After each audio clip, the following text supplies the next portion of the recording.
Olá, esse é o Mente e Coração e mais uma oportunidade de continuarmos nosso papo sobre os nossos dias e como a Bíblia pode te ajudar a lidar com eles.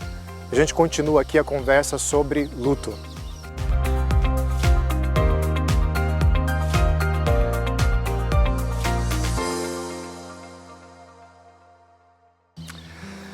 Todos conhecem aquela passagem de João 11, onde é descrito um momento muito importante na caminhada de Jesus. O momento onde ele perde um grande amigo para a morte, Lázaro. Você conhece essa história, talvez, do começo até o final. Mas, basicamente, Jesus se atrasa intencionalmente, permitindo que a doença que dominava o corpo de Lázaro se agravasse e ele viesse a falecer.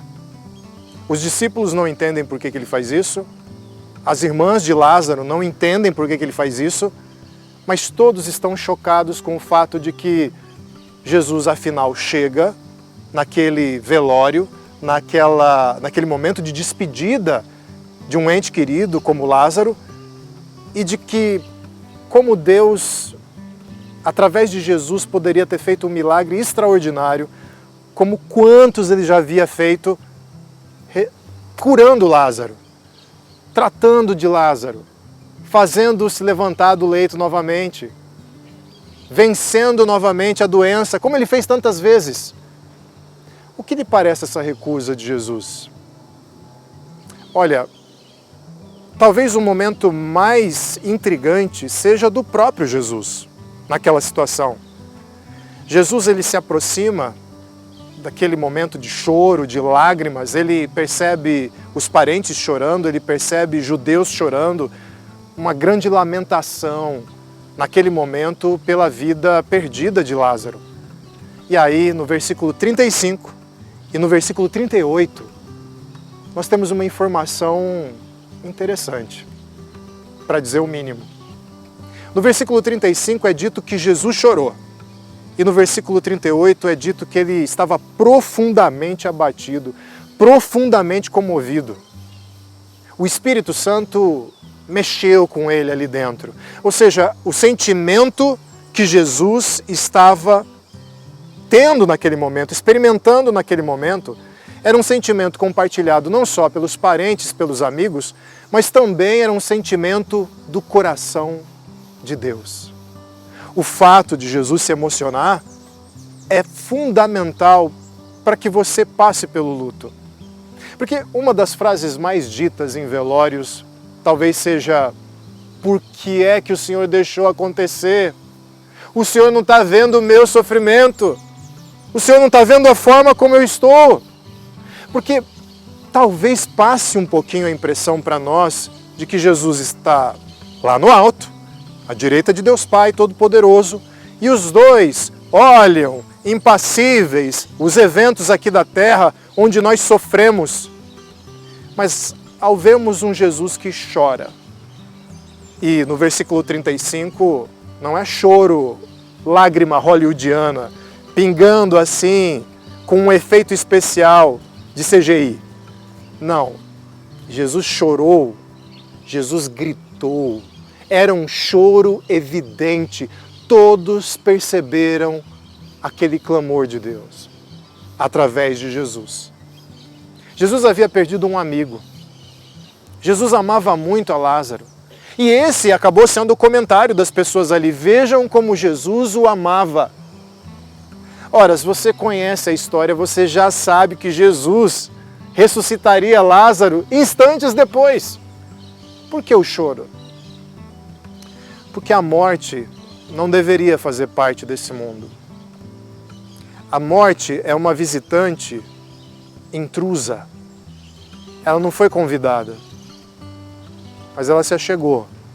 E ela passou a fazer parte da vida de nós, seres humanos. E Deus não é um ser que olha para a gente e diz assim: eu não tenho nada a ver com vocês. Que estranho esse sentimento que os seres humanos têm. Ele não é como um cientista que não tem nenhuma relação com o que está pesquisando e começa a escrever calhamaços e calhamaços de pesquisas e de fórmulas, olha para os tubos de ensaio como algo distante, algo afastado e separado dele. Não. Deus é um Deus que chora. Porque Jesus é o Filho de Deus. Jesus é a segunda pessoa da Trindade. E se a segunda pessoa da Trindade chora, existe uma dor, existe um sofrimento no coração de Deus. Antes de você pensar em Deus como alguém impassível, que não se emociona, que olha para nós com curiosidade, apenas científica, uma curiosidade distante, lembre-se do Jesus que chora. Lembre-se do Jesus que lamenta. Lembre-se do Jesus que geme.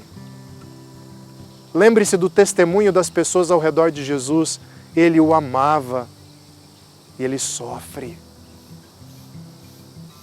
Sabe, quando eu e a minha esposa estávamos assentados na primeira fila de uma capela diante do caixão do nosso filho, tínhamos colocado uma roupinha de super-homem nele, era uma roupinha favorita dele.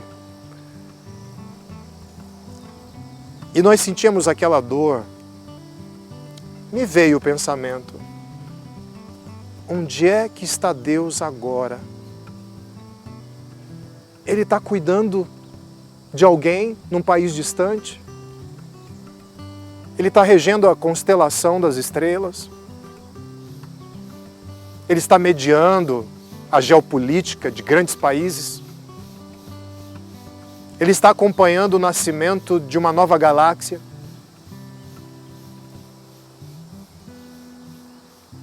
E houve um calor no meu coração ao pensar que Deus estava naquela capela.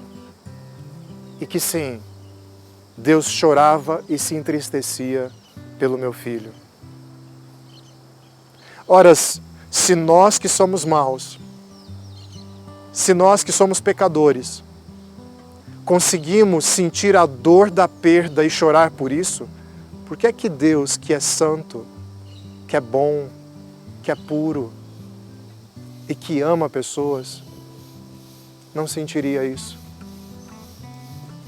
Nós não somos imagem e semelhança de Deus?